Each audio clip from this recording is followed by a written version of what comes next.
Hi, I'm David Korn. And I'm Jim Pinkerton. Together, we're bloggingheads.tv. Once again. But for the first time in the year 2009. Happy New Year to you, Jim, and to all our viewers out there. Oh, yeah. My mother, your mother. Anyway.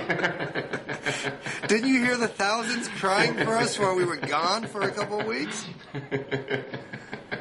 I guess. Well, one way to find out.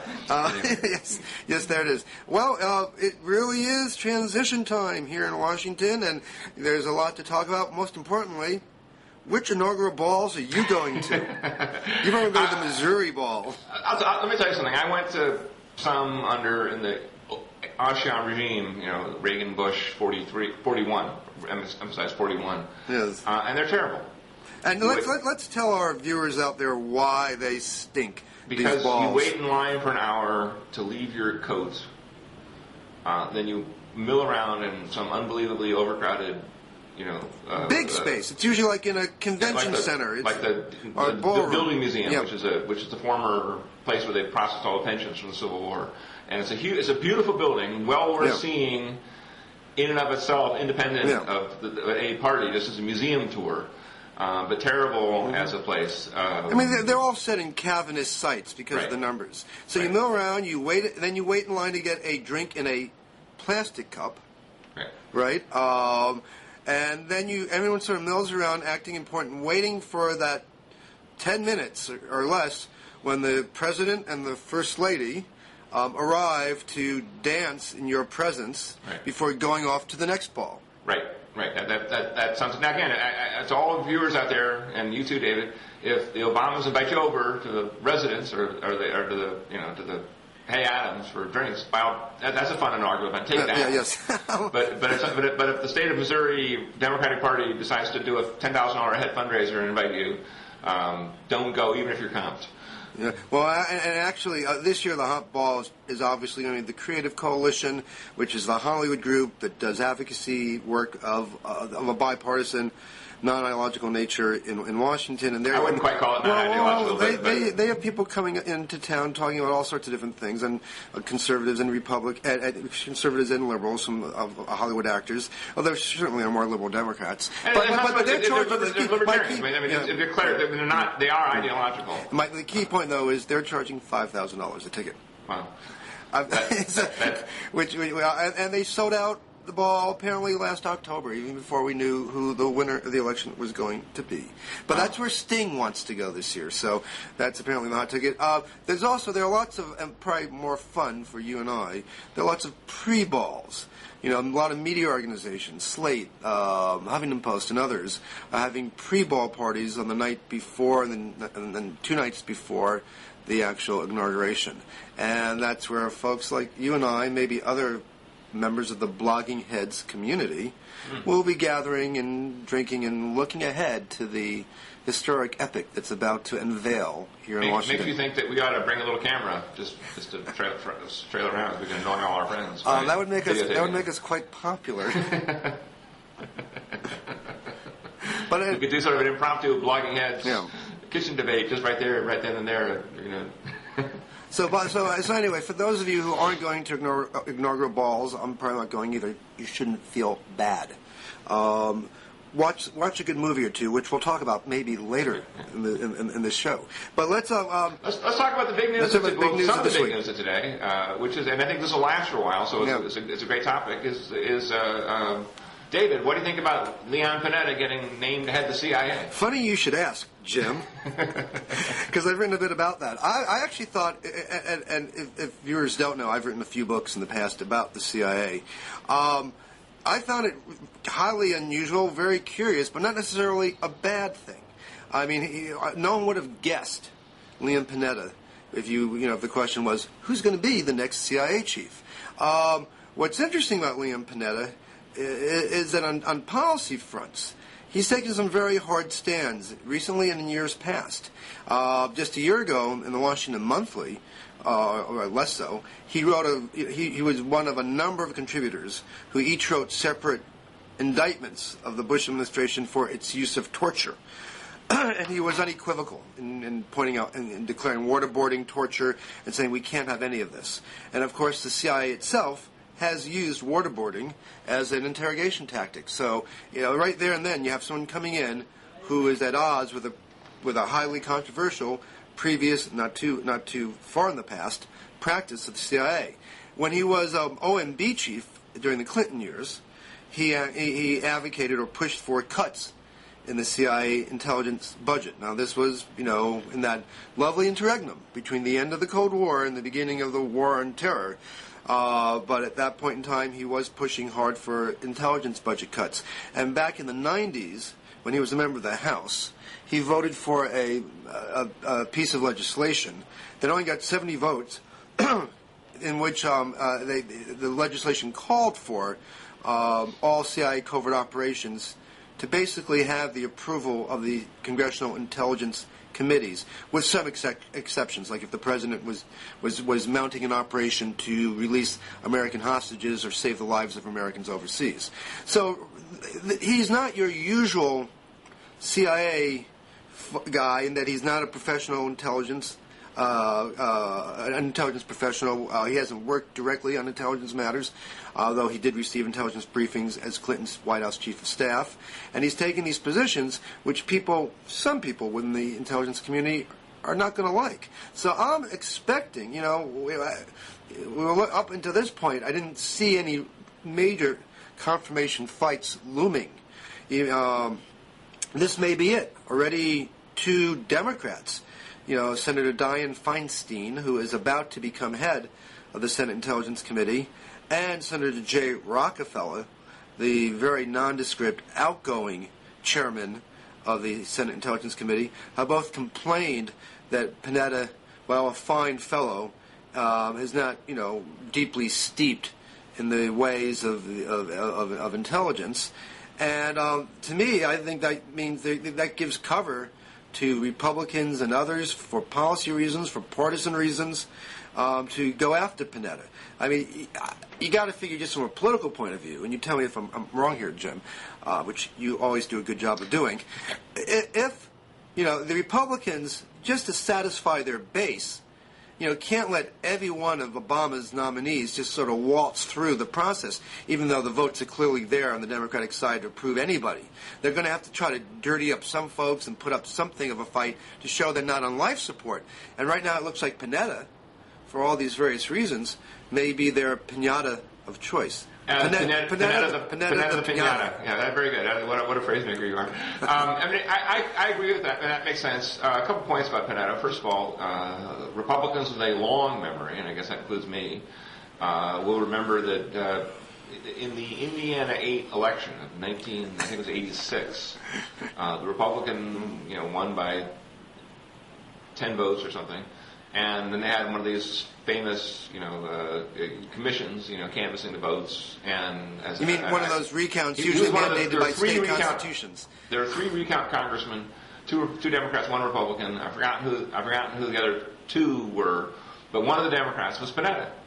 And any Republican of that era will remember full well that Panetta was a hard-nosed partisan vote counter, or in the reckoning of some, vote stealer. On the edge there, has slipped a very narrow Republican victory in the view of Republicans into a narrow Democratic victory. So this is also the fellow Leon Panetta who worked for the Nixon administration. Right. Well, he worked for the Nixon administration, decided he hated the Republican Party, wrote a book denouncing the Republican Party and Nixon and so on. So I think he cut the cord pretty cleanly from the Republicans in the early 70s, before going on to be a Democratic congressman, which he was for his entire tenure from California. So I think that Panetta probably does have enemies lurking around in places on the Republican side, based on that, and who knows what else from his time as chairman of the Budget Committee and California politics, and who knows. I also just couldn't help but be struck by the fact that the Democrats do seem to have a trouble with their CIA directors.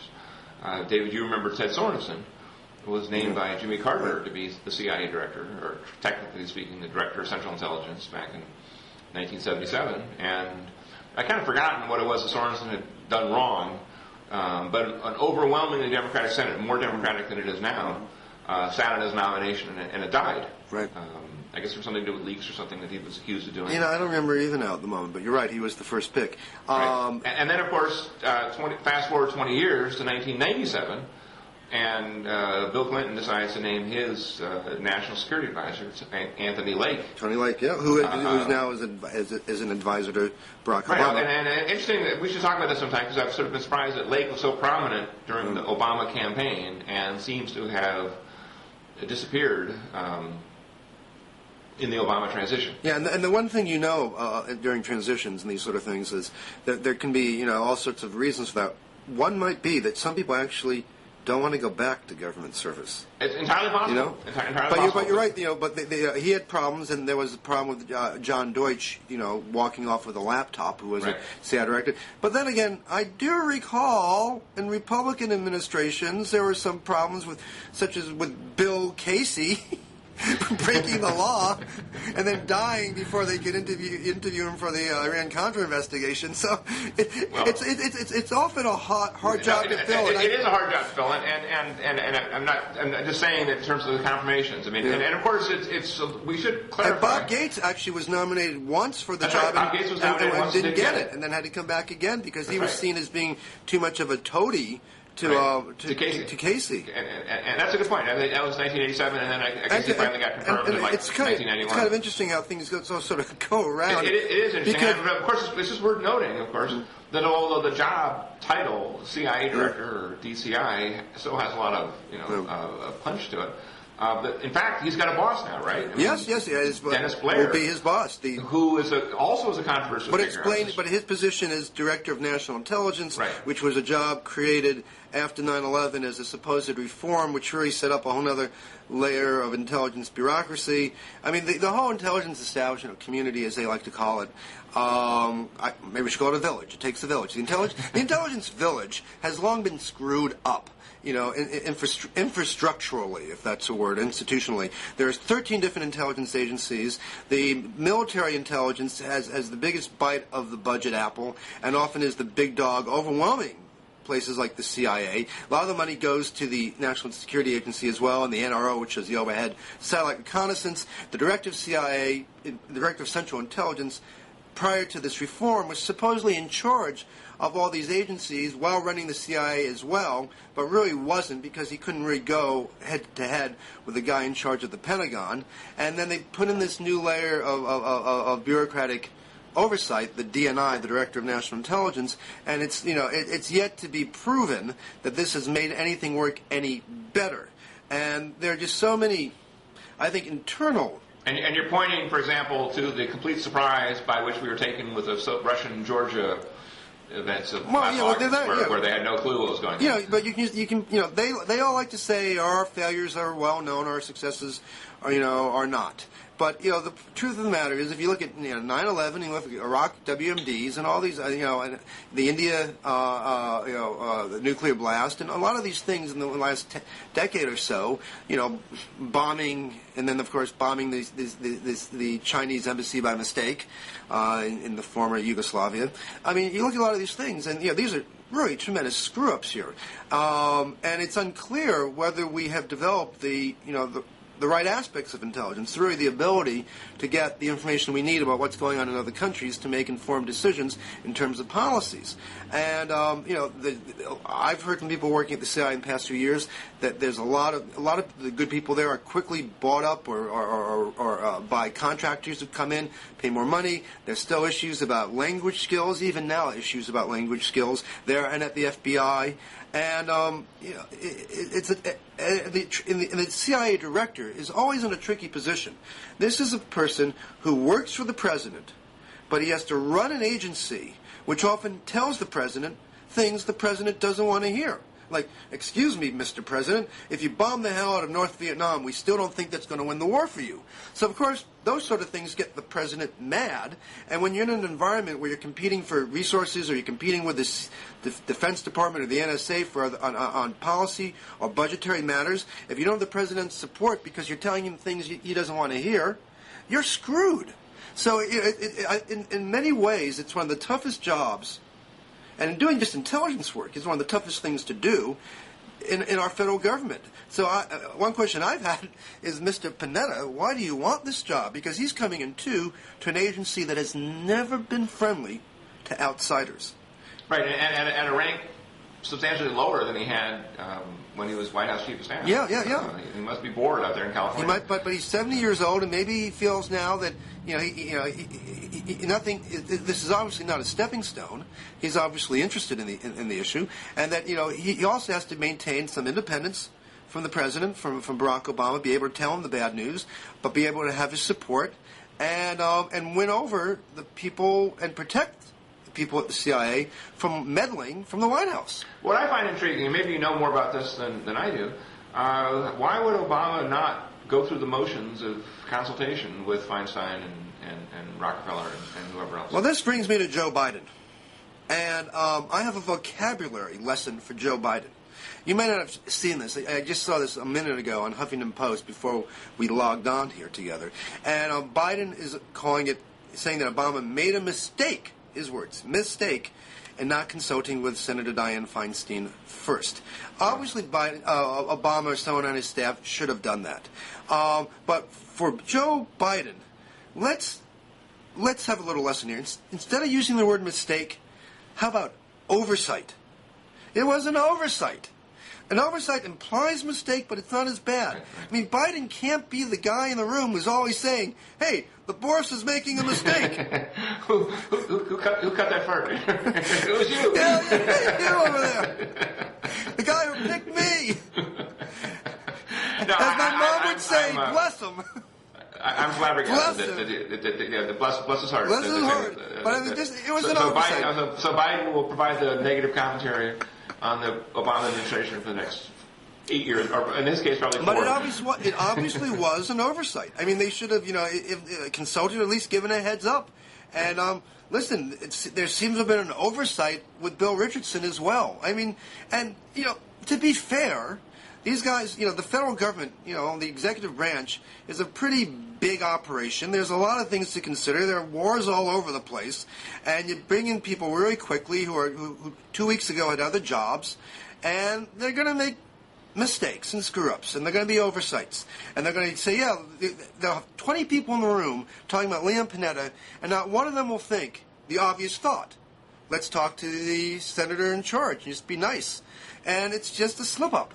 And that's going to happen. And but you don't want your vice president pointing it out. That's another mistake. Right. There's some things meant to be kept for internal. Well, there are other people outside who will note that mistake. People like you and I. That's what we're paid to do.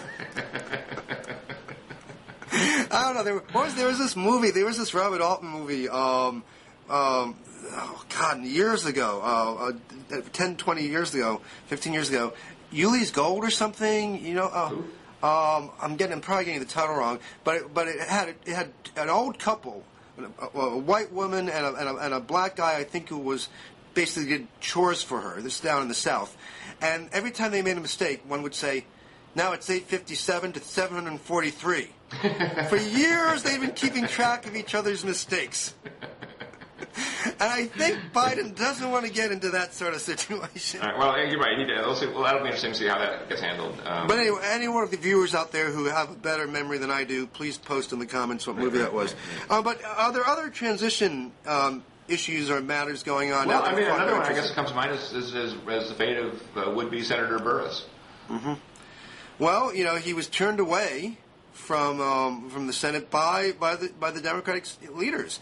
And the interesting thing to me was a couple days ago when he was first picked, Bobby Rush, House Democrat Republican, former Black Panther House Democrat. Former Black Panther leader, who's now 61 years old, I believe, made a big fuss about how it would be the equivalent of a lynching to deny Burris, who is an African American, the seat in the Senate. And so, as we like to say in shorthand in our business, he was playing the race card. Well, within minutes of him saying that, Barack Obama put out a statement saying that Burris more or less should not be seated, that the process should be reevaluated, and there should be a new mechanism put in place or adopted for appointing the senator. Thereby, as we say, taking away the race card. and making it safer for white Democrats who might feel uncomfortable saying no to an African American would-be senator to say not so fast, which is what happened today. He flew to town knowing that he would not be seated, and and basically stage managed a spectacle in front of the TV cameras here in Washington. If he was united, not a divider, and really wanted a chance of having the seat, I think the best thing would have been to sort of stay away and talk, privately with Harry Reid and others and see what you could do by the power of persuasion. But now, it's completely up in the air, I think, what's going to happen with that particular Senate seat. Right. It seemed over the weekend that Harry Reid was sort of backing down a little bit, saying this we could negotiate this and so on. And that was Sunday, I think, on George Stephanopoulos. And now it seems like the position has hardened.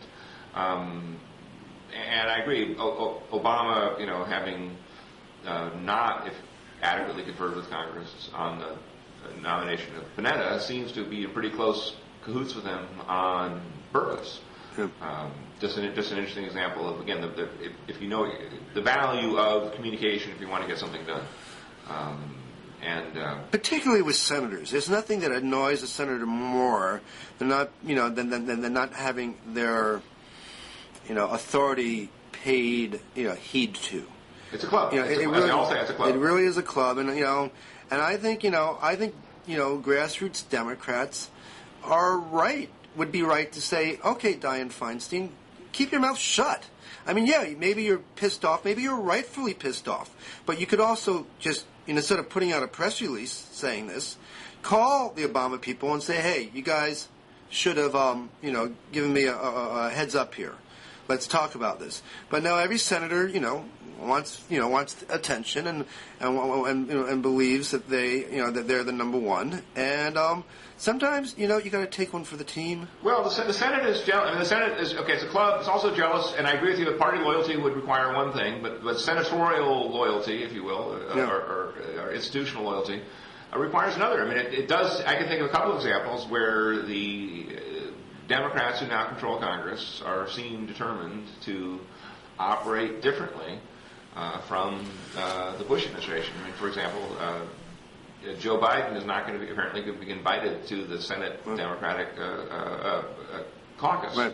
I can see why. Harry, that's a mistake. Bless your heart, my friend. You know I love you. But it would seem that even if Biden were a more closed-mouthed guy, that the Senate Democrats are simply saying, look, we're going to make our own decisions here. We're going to reassert our own first branch. Exactly, and I think that's fine.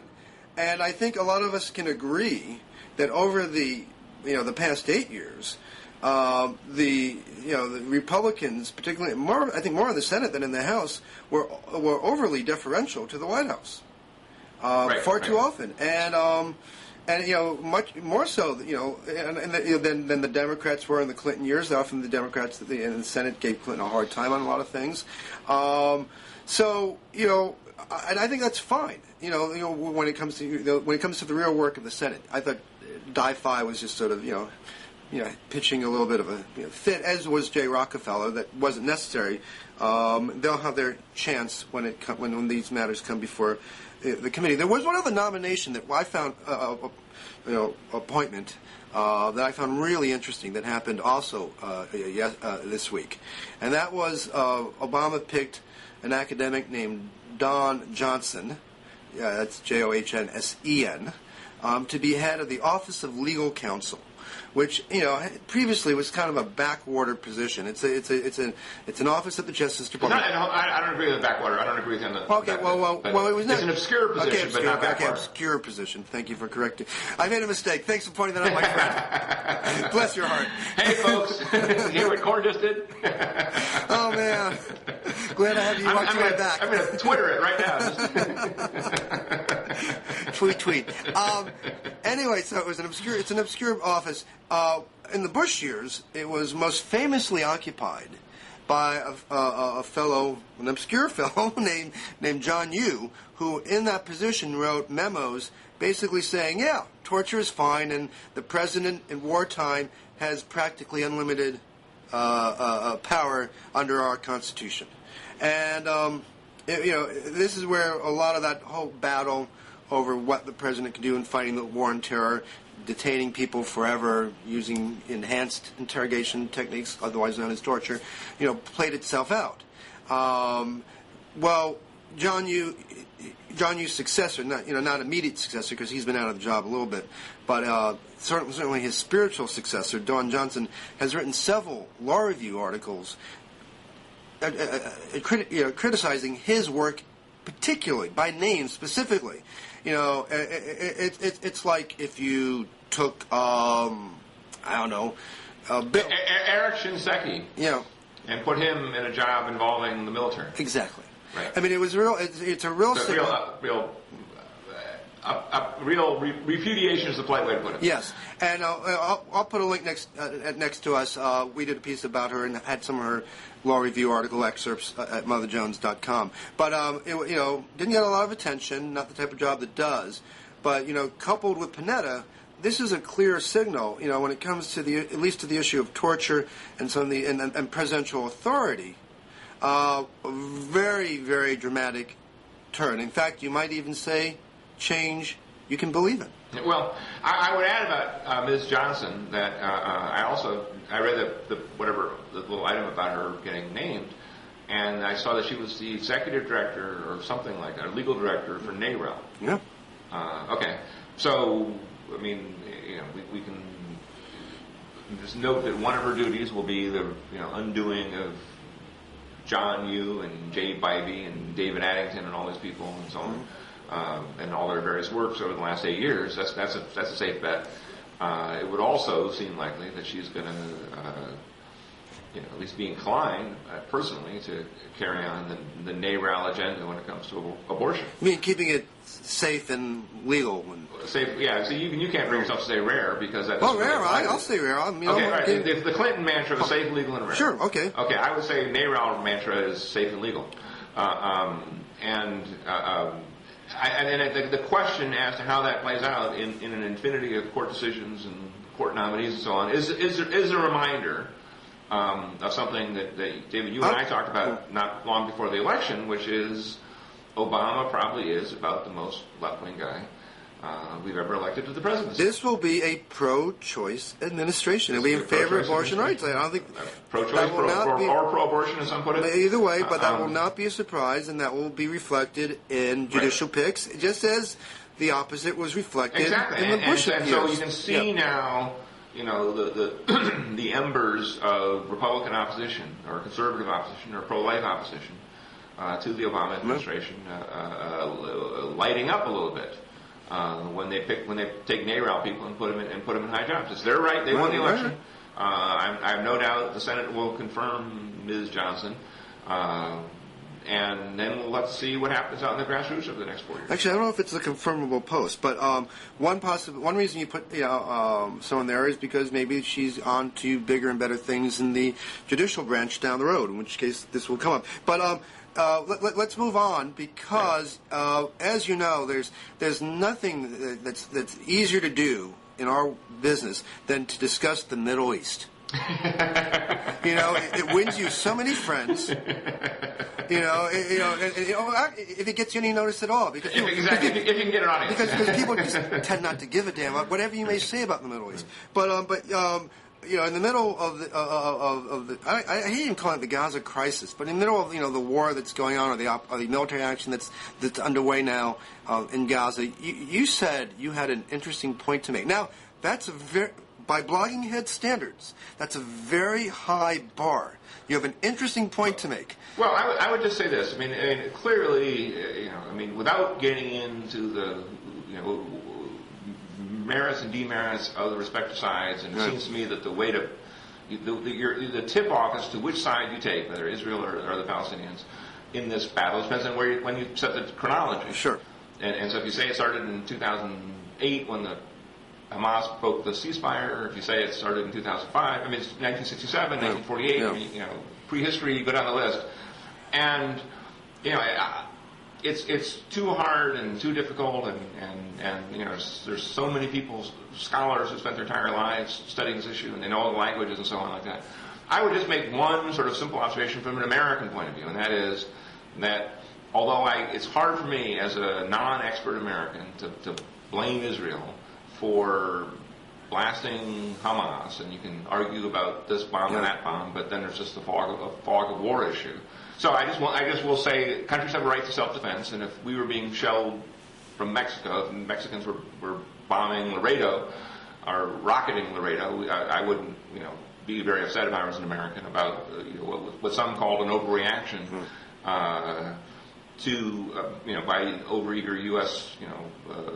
counter-targeters aiming at Mexican targets. What I will say is this, and that is the United States is not in a position where we can simply be Israel's ally and protector and watch them, bomb Palestine or the Gaza Strip and not be mindful of our own obligations and extensions into the Middle East. And I'm thinking specifically of Iraq and Afghanistan.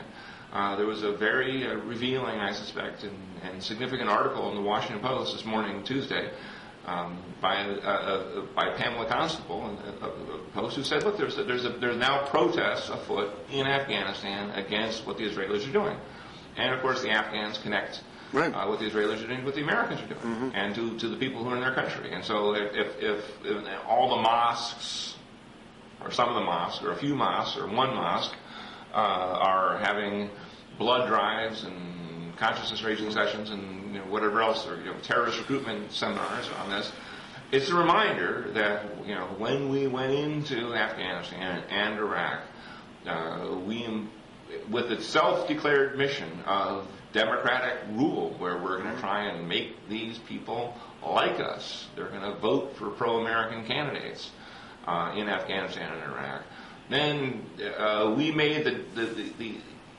issue a million times more complex for the Israelis, because it's no longer a bilateral relationship with the Palestinians, if it ever was, which I guess it probably wasn't, but it's certainly less bilateral now.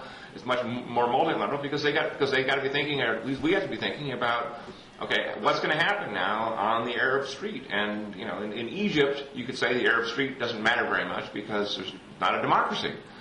In Iraq and Afghanistan, we like to think, according to our own declared policies, that the Arab street does matter. The Muslim street does matter because we're out there seeking their election victories. And something tells me that a poll taken of Iraqis and Afghans would show a pretty strong sympathy for Hamas and a pretty strong opposition to Israel and the United States.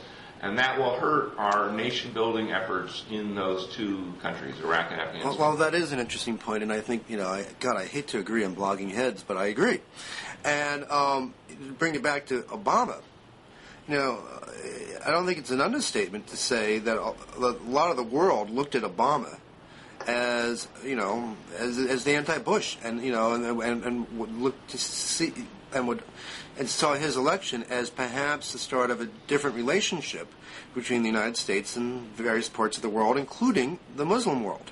I think he's, to me it's pretty obvious the Israelis are moving now, in part because, he's not in office and Bush is a lame duck, and there's sort of this weird moment in time where there's no one really truly in charge. And Obama has gone through great pains to say absolutely nothing.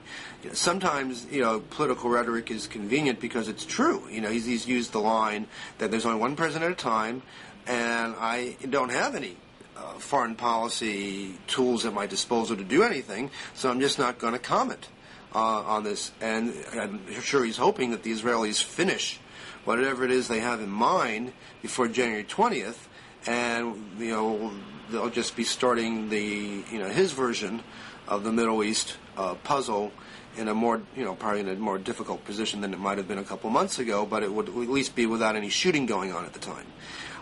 But it's going to make it hard for him to sort of create this new relationship with certain parts of the world if our good ally, Israel, is involved in an operation which, again, whether you see it rightly, as the right thing to do or the wrong thing to do, is regarded as the wrong thing to do by many parts of the world where we are, tremendously engaged right now. Be it Iraq, Afghanistan, or anywhere else. And you can say Egypt's not a democracy, but, the Muslim street matters because actually, sometimes, dictatorships or repressive regimes get overthrown from the street. I should say, I think Egypt will be a democracy soon enough. Of an Islamic Republic variety. That could well be. It could well be that way. The way that the Gaza Strip was a democracy. Yeah, or Lebanon. And Lebanon too. It's I've been engaged with relatives in the last day or two in email lines about about how to react to what's going on in Gaza. And while I do believe that countries have the right to self-defense, and it's terrible to be rocketed. It's hard to sort of figure out how how to deal with the whole matter of proportionality.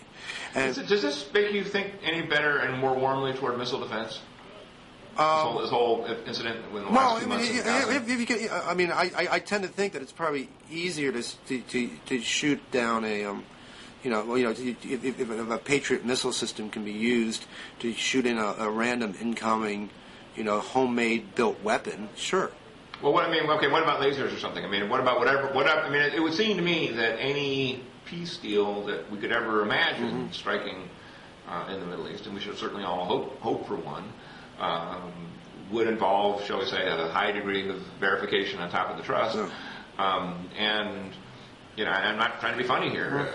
I understand. I think some virtual wall. I understand. Between say, Gaza Strip and Israel, or the West Bank and Israel, or Lebanon and Israel. The wall has been part of the problem, but the other point I also. A virtual wall. Like a force field. I see. Get the Fantastic Four. Is it the Invisible Girl who can do that? Listen, if we could get her, it would be worth. Jim, worth doing. A force field. I'm all for research on a force field. Okay. If we can do something like that. But that's an important point though to dwell on, because in the Cold War era, the many people said, "Oh no, the mere idea of missile defense is terrible because it does away with MAD." Now MAD doesn't look so good when you got suicide bombers on one end. Well, I think there's probably a profound difference between the type of missile fire we're talking about in ICBMs, but we can debate that another time. The one other point that I just have when thinking about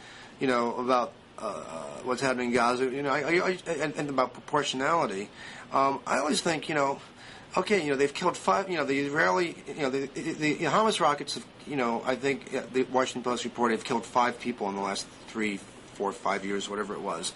The Israelis have gone in and within a week have killed 500 people, and about a quarter supposedly or more are civilians. I don't know what the definitions are, but let's just use those as a rough number. If you have 500 people who are, being killed, everybody has at least 100 close friends and relatives, and they're going to be incredibly pissed off. That's 50,000 pissed off people, of which, maybe 10% or so, 5% are going to, do something about it. Whether become Hamas warriors or support a Hamas warrior or let someone stay in their house when they're smuggling weapons across the border through tunnels.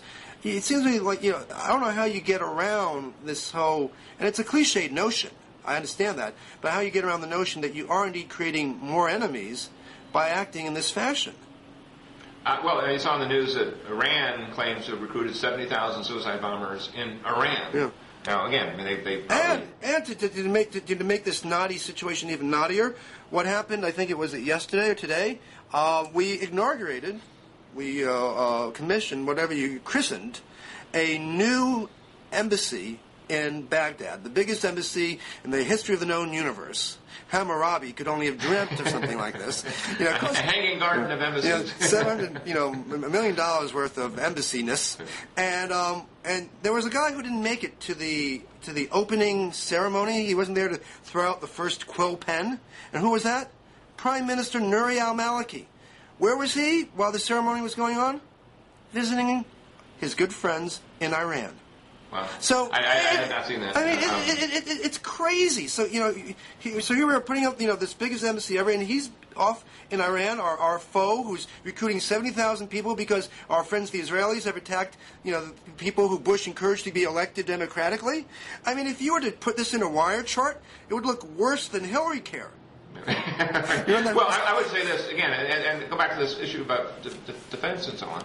I mean, in the last 5 or 10 years, the Palestinians have migrated, some of them at least, from suicide bombers, people walking across the border into a town square, to rockets. Yeah. And, I mean, one can only think about that $700 million emerald city of an embassy sitting in the middle of Baghdad and think to yourself, okay, how long is that going to be before it becomes just a regular, I mean, it becomes like a joke. It becomes like, like a cavalry army in the era of the machine gun. Fort Apache. Something. A high-rise Fort Apache. A bunch of plate glass windows for kids with baseballs. I mean, it's right. This is we've always agreed on this particular issue. Well, I heard through the grapevine that you recently interviewed a fellow who we've not heard from in years.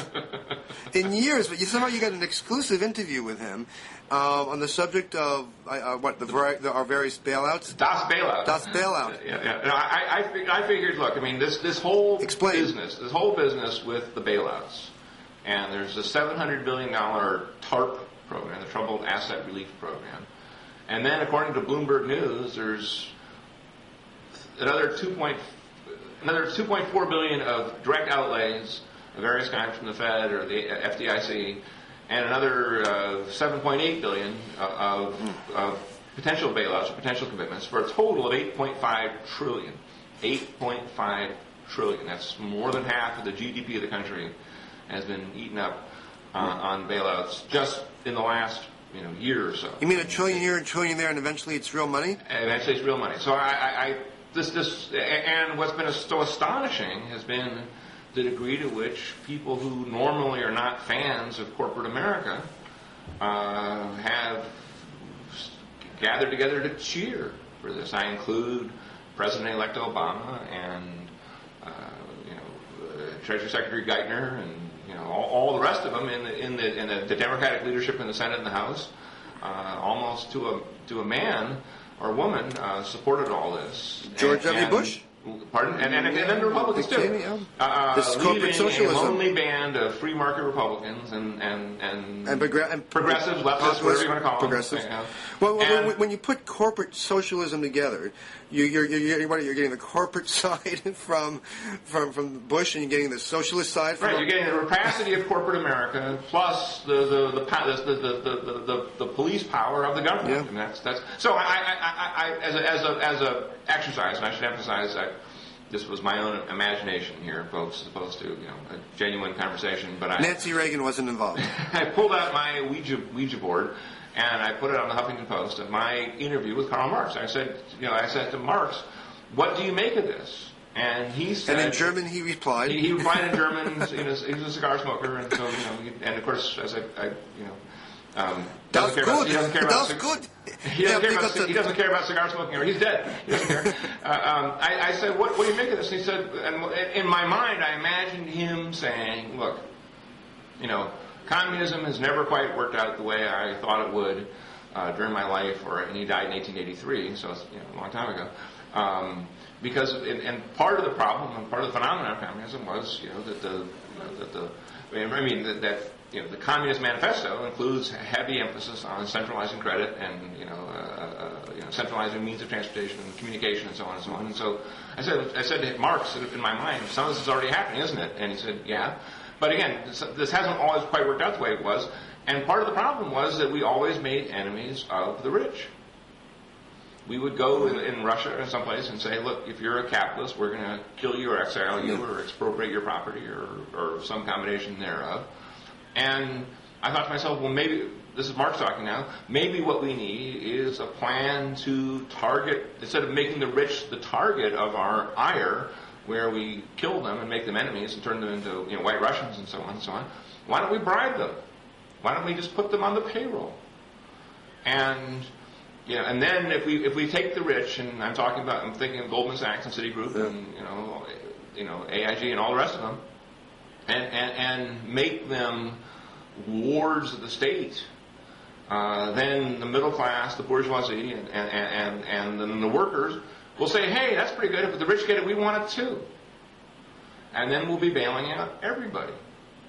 but it'll be a trickle down, in the most literal sense, a trickle down bailout, and it will play pretty well with the rich, obviously, because they're getting the money. And again, the mere fact that the Chamber of Commerce and the big three auto companies are all leading the charge for various kinds of bailouts is just a reminder how easy it is now. My friend, a bailout in every pod. A bailout, it's just printing money. It's been done before.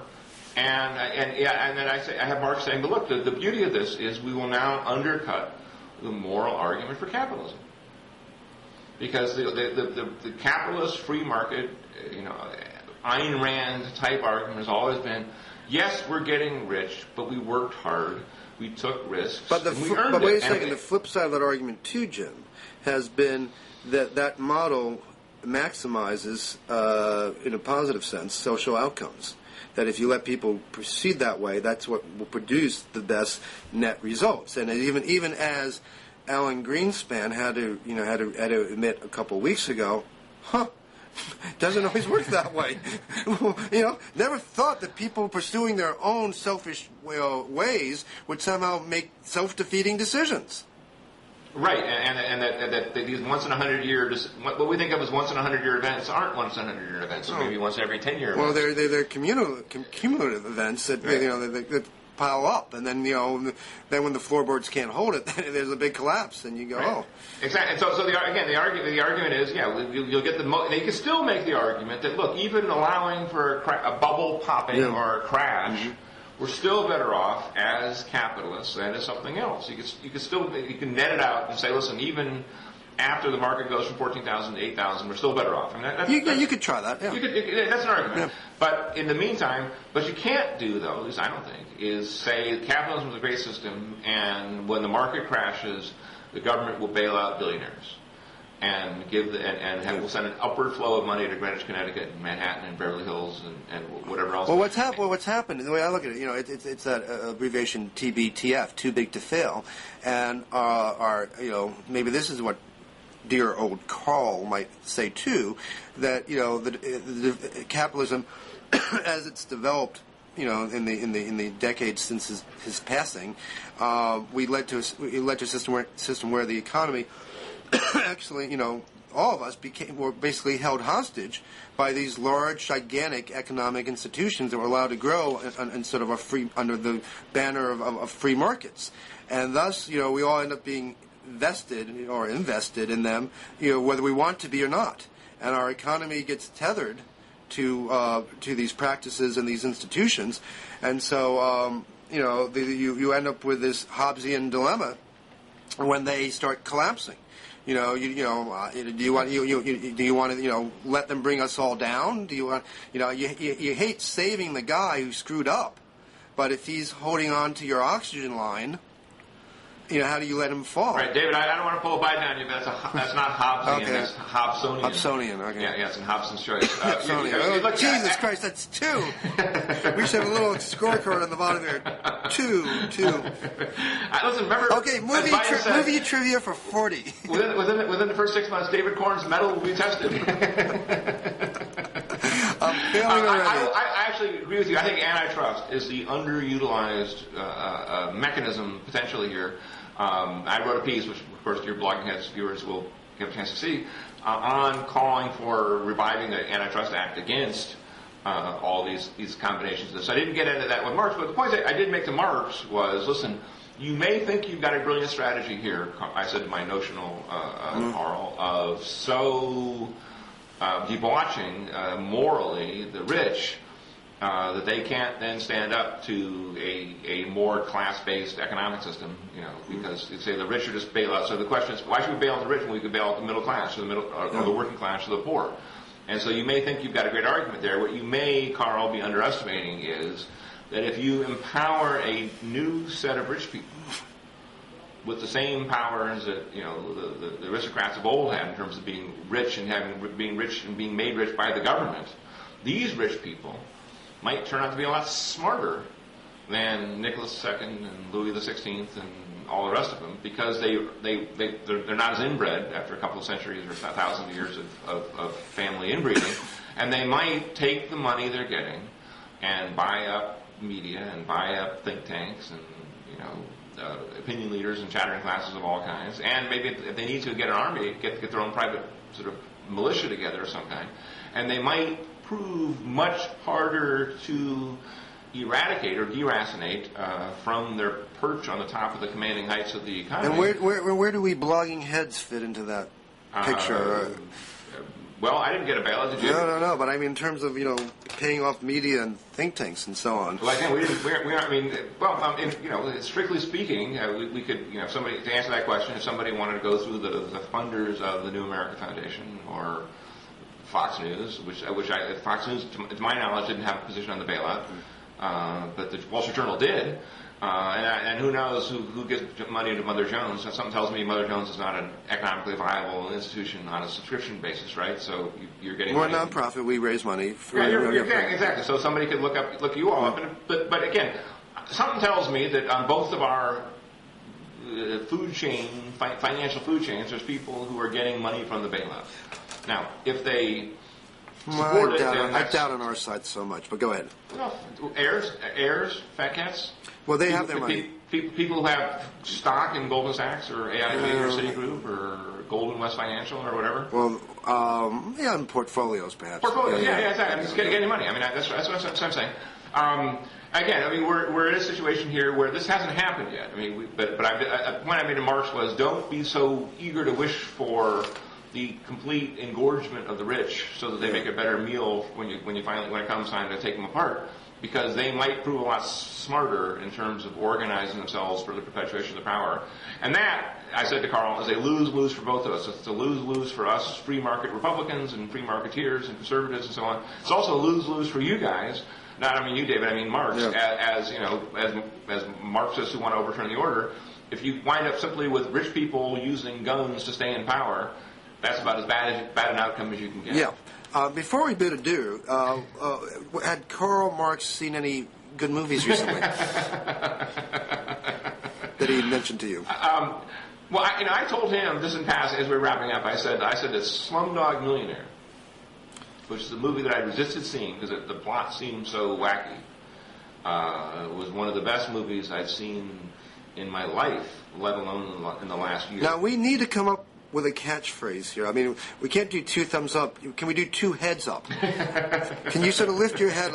Because I agree. So I think we can give it 2 heads up. Yeah, I think the thumb... Lift your head up. Hold on, I'm going to say the thumb. Let's stick with the thumb here for a second. The thumb is a pretty easy way to do it. But it's been done. But it's been done. But it had been done before Siskel Ebert did it. I know it's Roman and so on, but I like the 2 heads up. But in any event, you're right. I saw it, and the interesting thing about that film, talking about expertise amongst the wealthy, is that the studio was going to put it straight to video, and until it got some good buzz at a few. At a few festivals, and they decided to do a limited release, and then they realized that they had on their hands a gem and a masterpiece. The great thing about this movie, I thought, was that the story was good, but the way the film was shot, the use of color, the use of music, it made you realize, feel. I mean, first time in years, at least for me, that I was at a cinematic experience. Right. And movies can be special. They can be something you haven't seen before. Yeah, and they can be in a sensory way, right. And a marvelous film. By the way, did you maybe know the answer to this? How did they deal with the Who Wants to Be a Millionaire? Did the Who Wants to Be a Millionaire people agree to have their format used like that? Well, I don't know. The basic plot, if you haven't seen it, dear viewer, is about a fellow from the slums who goes on the Indian version of Who Wants to Be a Millionaire, and knows a lot of the answers, and the whole story is about how he came to be so smart. Told in flashbacks. Told in flashbacks. And my hunch was that indeed there's an Indian version of Who Wants to Be a Millionaire. This stuff once something is a hit in one country, it travels around the globe. And in terms of, I don't know, you can't use a trademark, I think, name, but, ideas certainly are not allowed to be copyrighted. And the movie is based on a book, on a novel. So I don't know, how what they call the show in the novel, if it's Who Wants to Be a Millionaire in an Indian colloquial phrase or not. But I can't help you there. Okay, fair enough. But I must say that just as one observation, straw in the wind, India, rising power, big population, a lot of money, they are going to be generating culture in a big way. And the movie has lots of those Bollywood influences, but it was directed by Danny Boyle, who did Train Spotting. Right, and there's an Indian co-director. But in any case, but A.R. Rahman, who is apparently been a huge star in India for decades, did the soundtrack, and the soundtrack is unbelievably compelling. Yeah. And we're going to be hearing a lot more from these people, as we will be hearing from the Hindus in general, or in this case Muslims, the subcontinent people in general.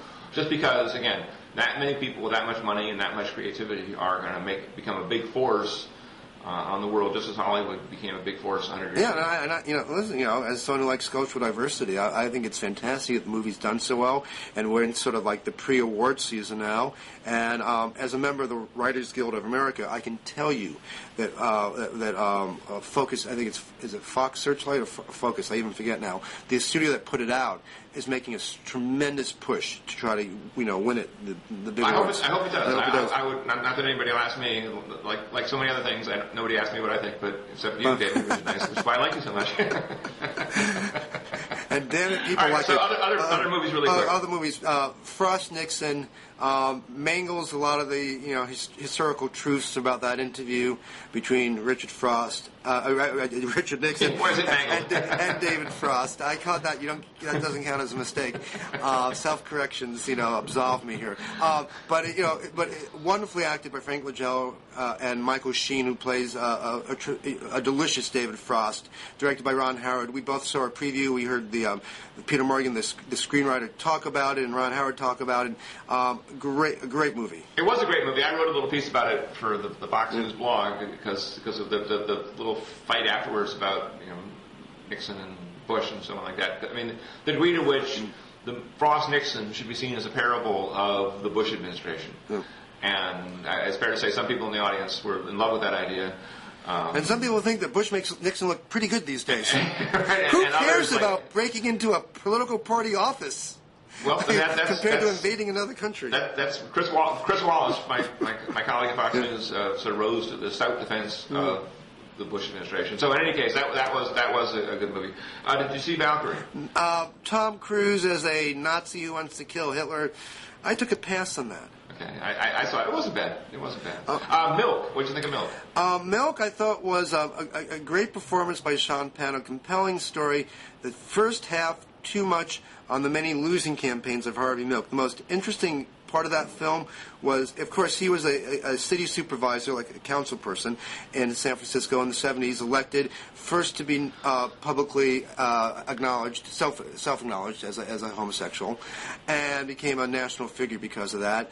And his relationship with Dan White, who was a somewhat conservative member of the Board of Supervisors, who ends up killing both Harvey Milk and Mayor Moscone at the time, while Senator Dianne Feinstein, was she chairman of the Board of Supervisors? I think she was. She was like second in command at that point in time.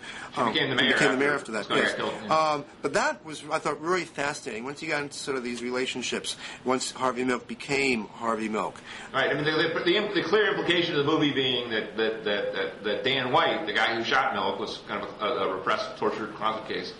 But the interesting political piece of this movie is, people remember Harvey Milk for, being a gay activist who got elected and became a national figure and fought Anita Bryant on some gay issues nationally. But he showed a great trick of all politicians when he was looking for an issue, a local issue to sort of, to help, with his constituents and help him throughout the city.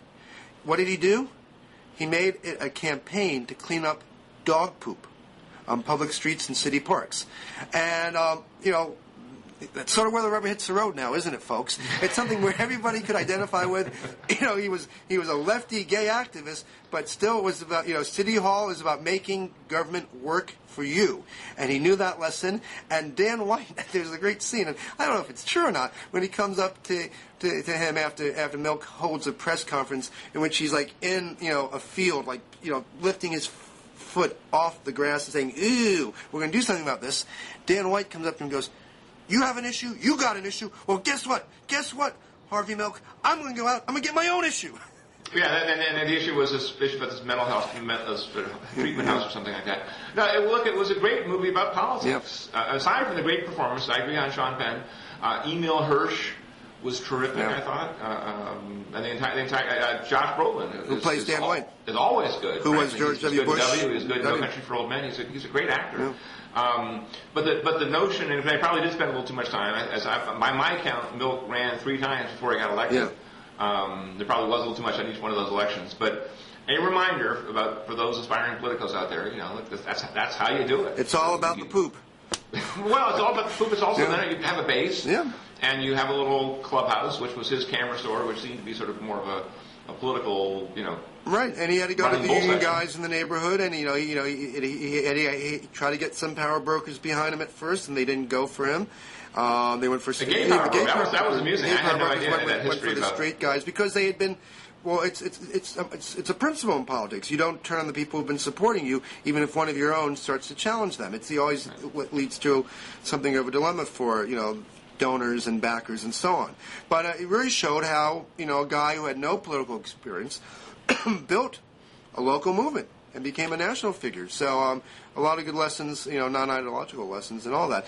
And I think the last movie point I want to make is I recently watched again on DVD, and I almost never watch movies twice these days. I just simply don't have the time. But I watched, Batman: The Dark Knight, and if Heath Ledger does not win the Academy Award for that performance, they're going to get an angry letter from me. Boy, they're going to get I'm just telling flogged to death. I just tell you, I can't think. I mean, I've been trying hard for a week or two now to think of a better movie villain in the history of Hollywood. You know who the big loser in that? I agree with you about that completely, and I think posthumously he should get the Oscar. Although I've been told that Hollywood tends not to do that. Is it blows away the Jack Nicholson version? I mean, Jack Nicholson was seen as a great Joker. 15 years nothing ago. Like this one. I agree, nothing like this at all. This is a Shakespearean. I agree, and it makes Nicholson, who's won several Oscars and is quite a distinguished actor.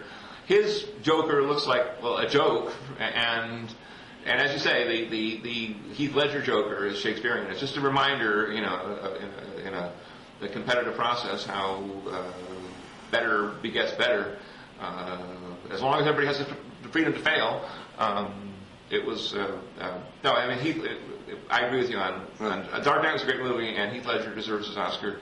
And I hope he gets it. And I tell you, I understand that Eddie Murphy's been tapped to be the Riddler in the next Batman movie, and if that's true, if I were Eddie Murphy, I would really start to worry. I mean, how do you top this? This is really. I mean, the best portrayed bad guy of all time. If you haven't seen the movie, see it, but not with kids or wives who don't like gory stuff and nasty things. Yeah, we could have a whole blogging heads about movie villains. He'd be up there. I agree. Anyway, David, we've gone over an hour. Yeah, I'm sure our blogging heads audience is feeling like it's time. Good. We don't have to do this again for another 6 months now. Get the hook here. I'll see you during the Obama impeachment. All right. Thanks, David. Bye, Jim.